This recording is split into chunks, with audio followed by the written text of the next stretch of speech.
নেটিভদের ব্যবহার করা কিছু অথেন্টিক ওয়ে অফ স্পিকিং আমাদেরকে প্রায় কনফিউজড করে। আমরা যতই দেখতে থাকবো ততই আমাদের এই জিনিসগুলো ক্লারিফাইড হতে থাকবে। আজকে আমরা এমন একটি ব্যাপার নিয়ে কথা বলবো যে ব্যাপারটি আমরা কখনো ভাবতেও পারি না। আমরা দ্যাট শব্দটির সঙ্গে প্রায় পরিচিত সবাই, কিন্তু এই দ্যাট শব্দটি যে ভেরিয়ের মতো ব্যবহার হতে পারে এটি কখনো আমরা কখনো ভেবেছি, বা এটা সম্ভব এটা কখনো আমরা ভাবতে পারি? সেই জিনিসটি আমরা আজকে দেখবো আমাদের পরবর্তী যে ক্লিপসটি আছে সেই ক্লিপসটিতে। Welcome to watch and learn session. আপনাদের সবাইকে স্বাগতম আজকের সেশনে। চলুন দেখে আসি আজকের যে ক্লিপটি আছে সেটি। I guess you got lucky then. No one is that lucky. I guess you got lucky then. No one is that lucky. Seems like you did anyway. It's not that simple. Excuse us, we have another song to play. Seems like you did anyway. It's not that simple. Excuse us, we have another song to play. ব্যাপারটি অতটা সহজ নয়।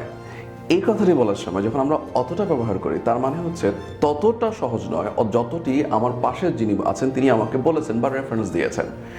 এই ধরনের কথা বলার ক্ষেত্রে সাধারণত বাক্যটি নেগেটিভ হয়। নেগেটিভ বাক্যে আমরা ভেরি কথাটির প্রেক্ষিতে আমরা ভেরি ব্যবহার না করে দ্যাট ব্যবহার করতে পারি।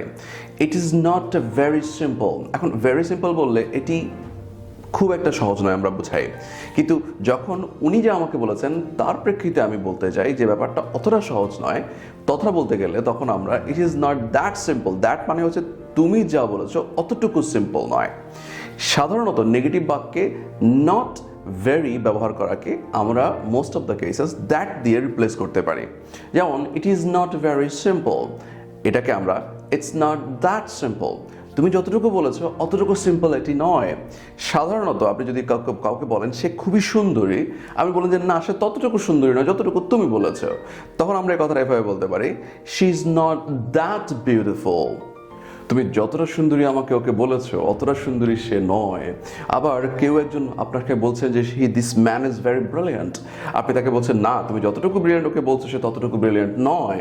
এটা বলার জন্য যদি আপনি এটা বলেন this man is not that brilliant, সে অতটুকু ব্রিলিয়ান্ট নয়, এই কথার ক্ষেত্রেও কিন্তু ব্রিলিয়ান্টটা ঠিক সেভাবেই কাজ করছে দ্যাটের ক্ষেত্রে। আবার আমি যদি সামহাও বলি যে এই ধরনের ভিডিও বানানোগুলো খুবই সহজ, তখন আপনি যদি বলেন নো এই ধরনের ভিডিও বানানো খুব সহজ নয়, it takes a lot of time to think, content making and video clips also very not available. So এই কথাটাকে আপনি এভাবে না বলে যদি তখন বলেন making this kinds of video is not that easy, এই ধরনের ভিডিও বানানো অতটা সহজ নয় যতটা তুমি বলতে চাচ্ছ, তখন আপনি এই দ্যাটটাকে খুব চমৎকার করে ব্যবহার করতে পারেন।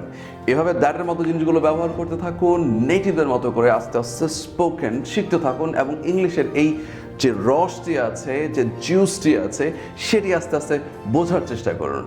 ইংলিশ আসলে ভেরি ভেরি ইন্টারেস্টিং ল্যাঙ্গুয়েজ। আশা করি আমাদের সঙ্গে থেকে আপনার ব্যাপারগুলো বুঝে যাবেন। Thank you for watching, thank you for learning, thank you for caring and sharing, thank you.